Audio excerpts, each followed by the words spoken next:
श्रोता प्रेमियों, मैं राम सागर शास्त्री आप लोगों के समक्ष रखने जा रहा हूँ भारत की महान विभूतियाँ। देखिए, हमारे भारतवर्ष में अनेकों महान विभूतियों का आविर्भाव हुआ है। अनेकों संत, ऋषि, मुनि, विद्वान तथा वीर पुरुष इस भारत भूमि पर अवतीर्ण हुए हैं।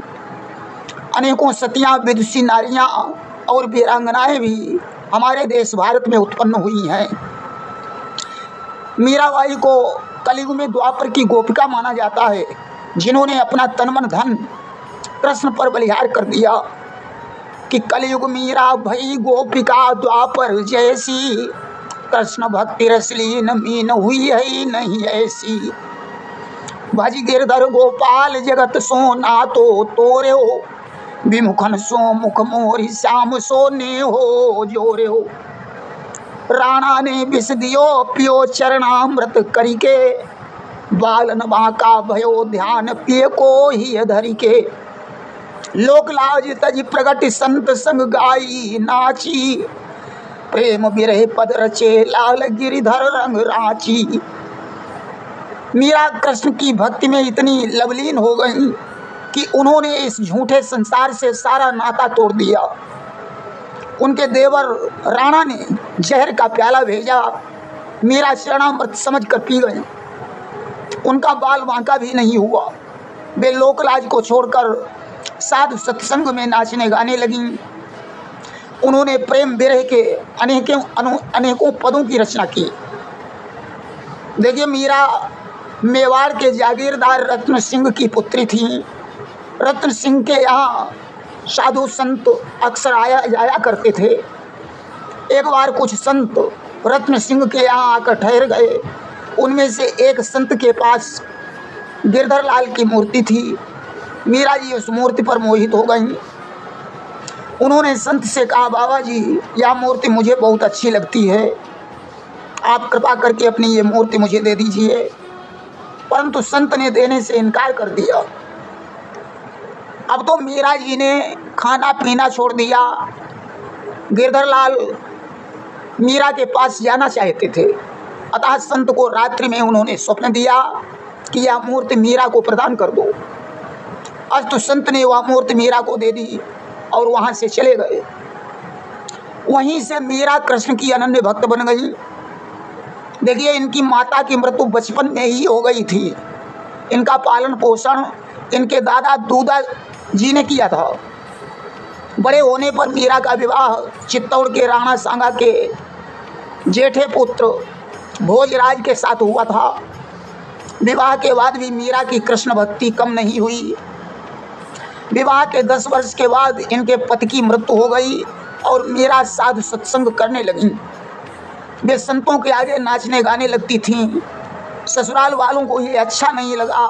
उनके देवर राणा विक्रम ने जहर के प्याले में तुलसी दल डालकर मीरा के पास भेजा कि यह चरणामृत है।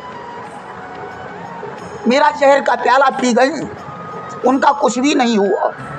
ससुराल की यातनाओं से तंग आकर मीरा ने घरबार छोड़ दिया और वृंदावन चली गई। वृंदावन से द्वारका पहुंची और रोज द्वारकाधीश का दर्शन करते हुए उनका प्राणांत हो गया। लाज छाणी गिरिधर भजी, करी न कछु कुल कानी, सोई मीरा जग विदित प्रगट भक्ति की खानी। नाचत नूपुर बांध के नाचत लई करतार, विमल ही ओ भक्तन मिली तृण समगनि संसार। बंधु ने विषता को दियो करी विचार चित आन, सो विष फिर अमृत भयो तब लागे पछितान। प्रेम से बोलिए भक्त और उनके भगवान की जय। भक्त नरसी का नाम सभी ने सुना है। गुजरात के जूनागढ़ नगर में नरसी का जन्म एक ब्राह्मण परिवार में हुआ था। बचपन में ही इनके पिता माता की मृत्यु हो गई और नरसी की देखभाल उनके भाई और भौजाई करने लगे। बड़े होकर भी नरसी कोई काम धंधा नहीं करते थे। इनकी भौजाई कर्कशा वृत्ति की थी। उसके ताने सुनकर नरसी ने एक दिन घर बार छोड़ दिया और आत्महत्या करने का विचार किया। चलते चलते वे एक शिवालय में पहुंचे और खाना पीना छोड़कर मृत्यु की प्रतीक्षा करने लगे। शिवालय में पड़े पड़े 7 दिन व्यतीत हो गए। अब तो भगवान शंकर से नहीं रहा गया।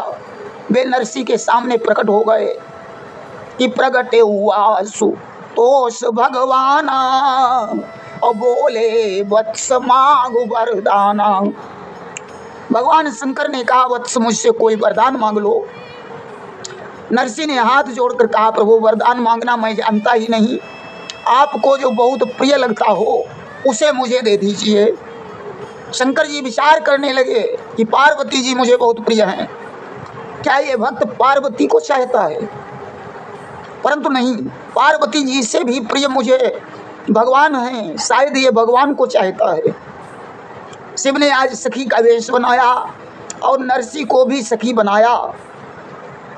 नित्य वृंदावन धाम में ले गए, जहाँ नरसी को रासलीला में शामिल होने का सौभाग्य प्राप्त हुआ। इसके बाद भगवान कृष्ण ने नरसी से कहा कि अब तुम अपने धाम को जाओ। नरसी जाना नहीं चाहते थे। भगवान ने कहा, भक्तराज जाओ और गृहस्थ धर्म का पालन करो। जब जब तुम पर कोई मुसीबत पड़ेगी मैं तुम्हारी सहायता करने के लिए आ जाया करूँगा। नरसी लौट आए। भाई भौजाई से अलग होकर टीले पर एक झोपड़ी बनाई, उसमें भगवान का भजन करने लगे। इन्होंने अपना विवाह कर लिया।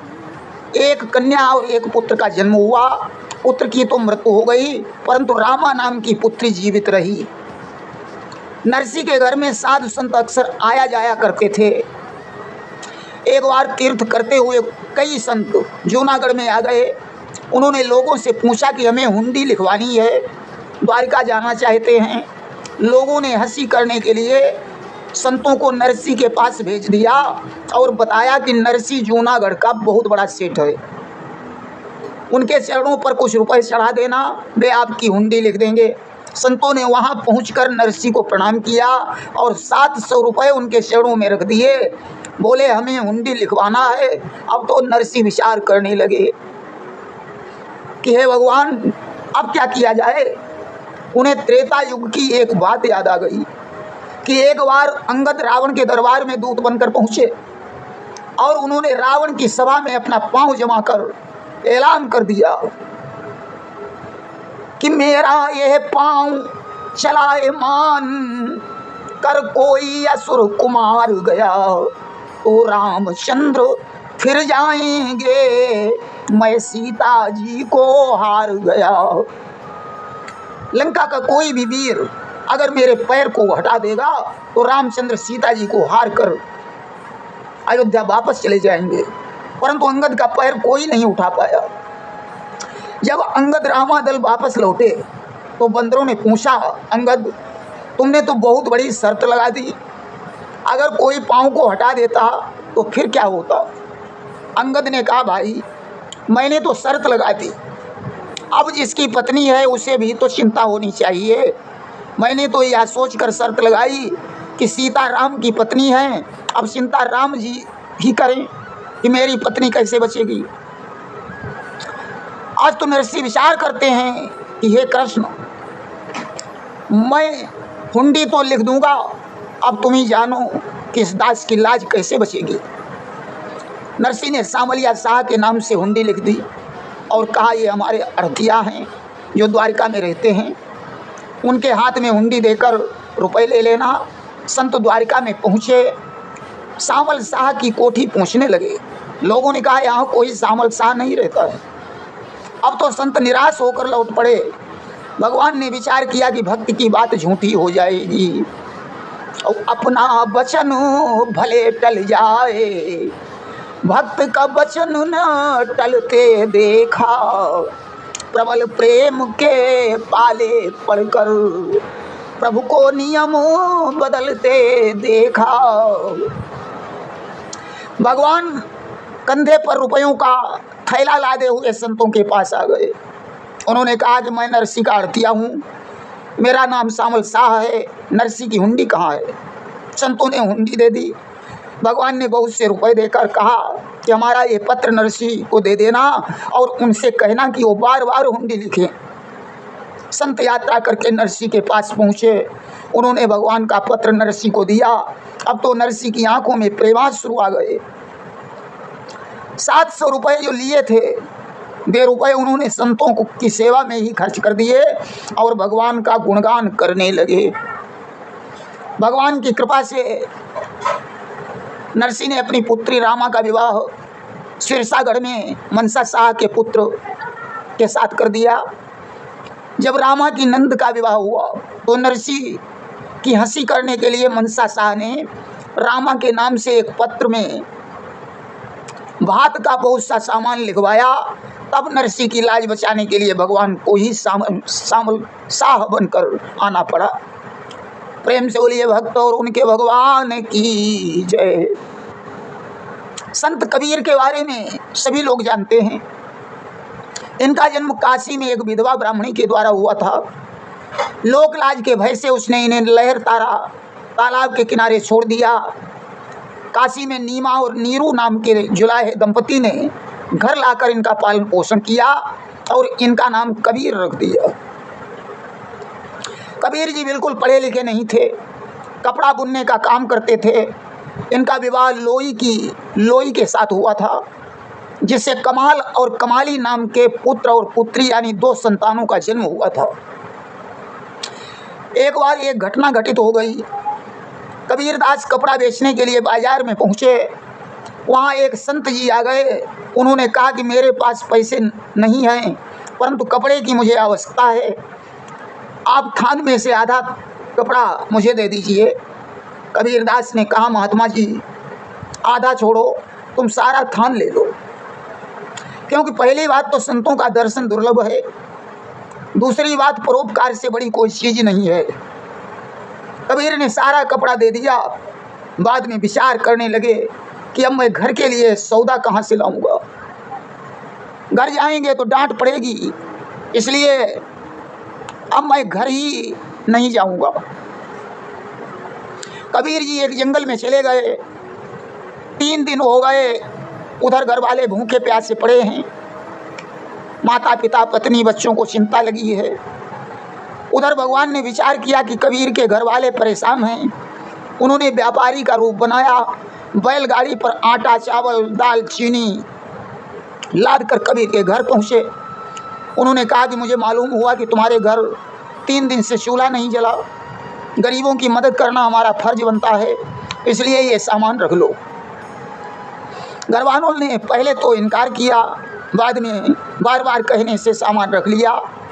भगवान तो चले गए, परंतु कबीर के घर वालों ने 2-4 आदमियों को भेजकर कबीर की खोज करवाई। जंगल से घर बुला लाए।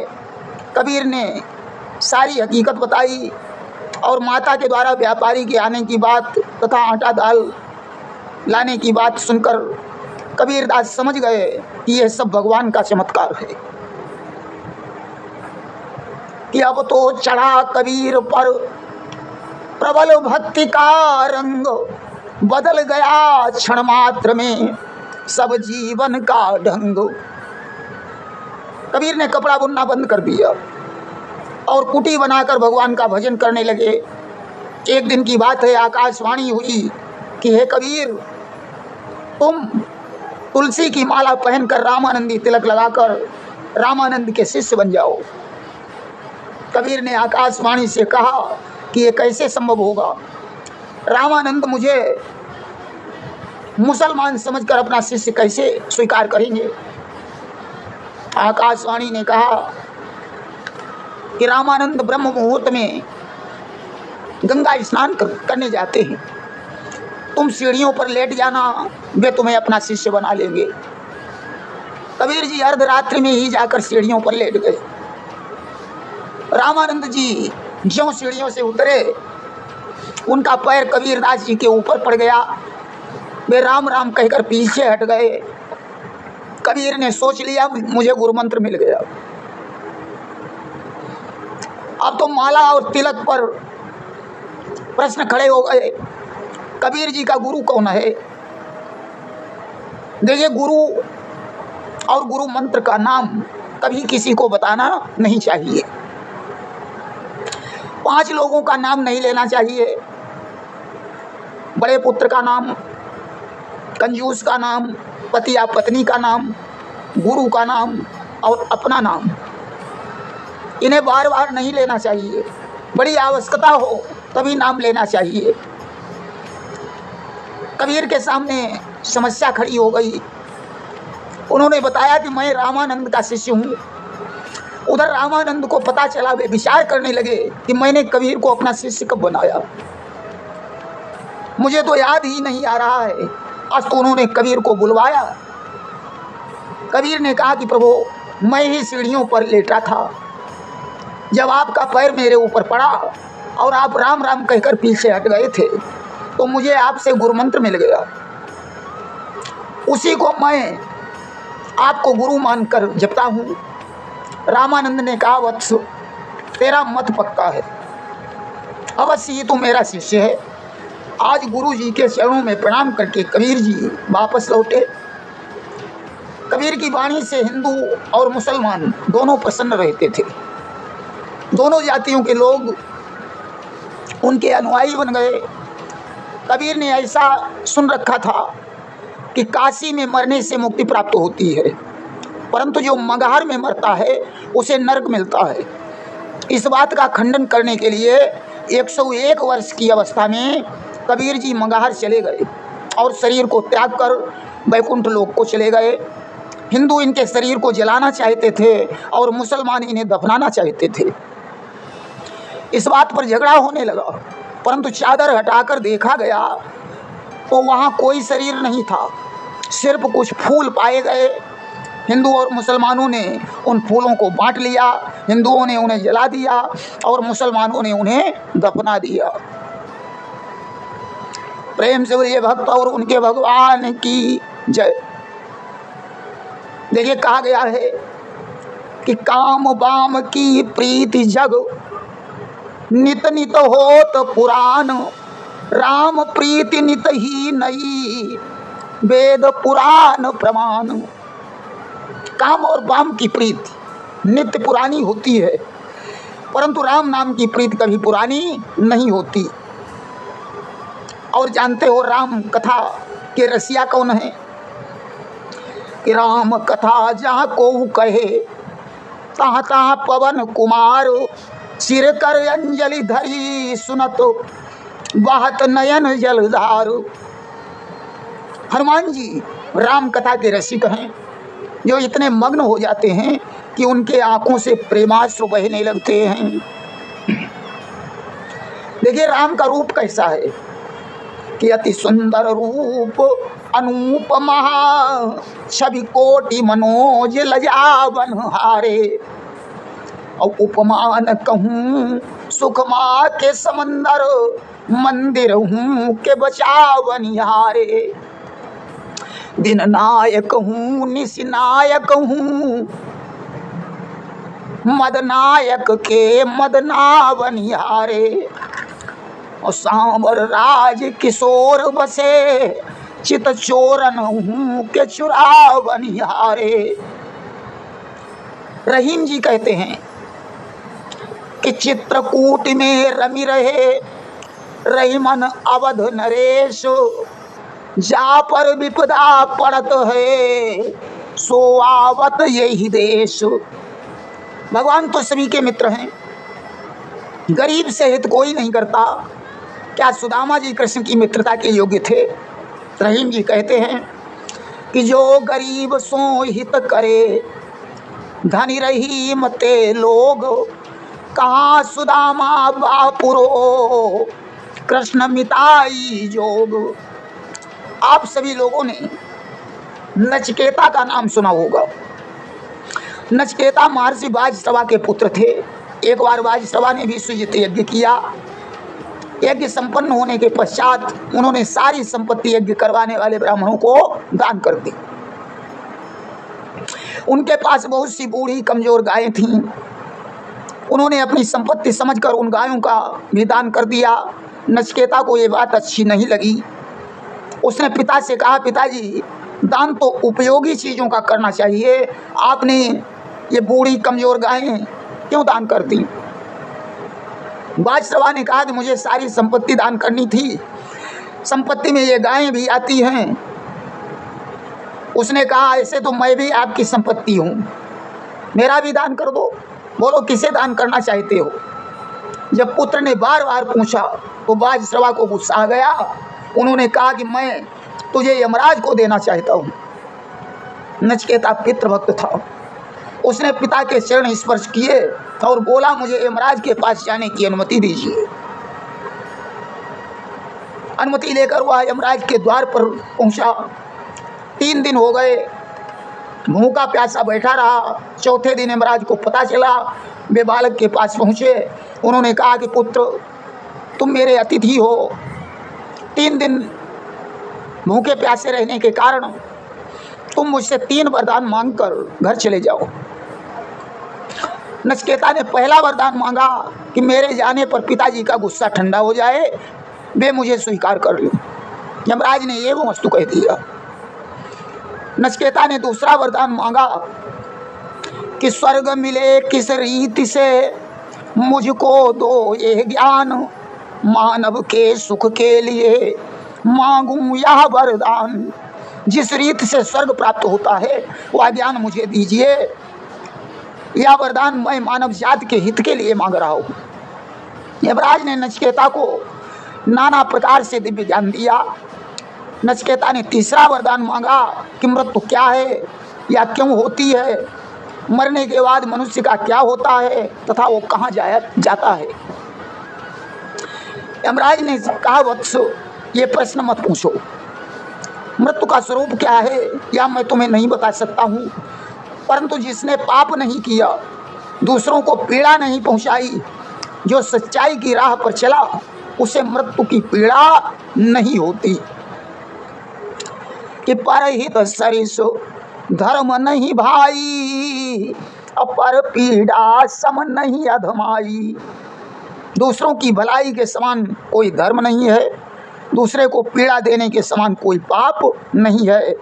प्रेम से बोलिए भक्त और उनके भगवान की जय। देखिए, रानी लक्ष्मीबाई का नाम सभी ने सुना है। इनके बचपन का नाम मनु था। सुंदर होने के कारण इन्हें छबीली भी कहा जाता था। इनका जन्म वाराणसी में मोरो पंत के यहाँ हुआ था। इनकी माता का नाम भागीरथी था। जब मनु 4-5 वर्ष की थीं तभी इनकी माता का देहांत हो गया। इनके पिता पुणे के पेशवा बाजीराव के दरबार में रहते थे। इनका बचपन बाजीराव के पुत्रों के साथ बीता। उन्हीं के साथ पढ़ती लिखती खेलती खाती थीं। बाजीराव के पुत्रों को अस्त्र शस्त्र की शिक्षा दी जाती थी। वहीं से मनु ने तीर तलवार बंदूक चलाना और घुड़सवारी सीख ली। उनके साहस और कौशल से नाना घोड़ू पंत और तांत्या टोपे भी आश्चर्यचकित हो जाते थे। मनु का विवाह झांसी के राजा गंगाधर राव के साथ हुआ और वे रानी लक्ष्मीबाई के नाम से प्रसिद्ध हो गईं। उन्होंने किले के अंदर ही व्यायामशाला, अस्त्र शस्त्र चलाने, घुड़सवारी का अभ्यास करने की व्यवस्था बनाई। उन्हें घोड़ों की बहुत बड़ी पहचान थी। एक बार एक सौदागर घोड़े बेचने के लिए झांसी में आया। उसके पास 2 घोड़े थे जो देखने में एक जैसे लगते थे। रानी ने एक घोड़े की कीमत 1000 रुपये और दूसरे घोड़े की कीमत 50 रुपये लगाई। सौदागर ने पूछा, रानी जी, दोनों घोड़े एक जैसे हैं, फिर आप दूसरे घोड़े के 50 रुपये ही क्यों लगा रही हैं? रानी ने कहा, दोनों घोड़े एक जैसे हैं, परंतु दोनों में फर्क बहुत बड़ा है। एक घोड़ा उन्नत किस्म का है और दूसरे घोड़े के छाती में चोट है। सौदागर खामोश हो गया। रानी लक्ष्मीबाई अबला में सबला का रूप देखती थीं। उन्होंने स्त्री सेना का गठन किया, उन्हें युद्ध निपुण बनाया। कुछ समय के बाद रानी ने एक पुत्र को जन्म दिया जिसका नाम उन्होंने दामोदर राव रखा। परंतु कुछ महीने के बाद उस बच्चे की मृत्यु हो गई। गंगाधर राव उसके गम में बीमार हो गए। रानी ने उनके गम को कम करने के लिए एक 5 वर्ष का बालक गोद ले लिया, परंतु दूसरे दिन ही गंगाधर राव की मृत्यु हो गई। झांसी को कमजोर जानकर अंग्रेजों ने कूटनीति चली। उन्होंने पत्र लिखकर रानी के पास भेजा कि राजा का कोई उत्तराधिकारी नहीं है, इसलिए झांसी के किले पर अब अंग्रेजों का अधिकार होगा। रानी ने झांसी के अस्तित्व को कायम रखने के लिए प्रजा को इकट्ठा किया। प्रजा उनके पक्ष में थी।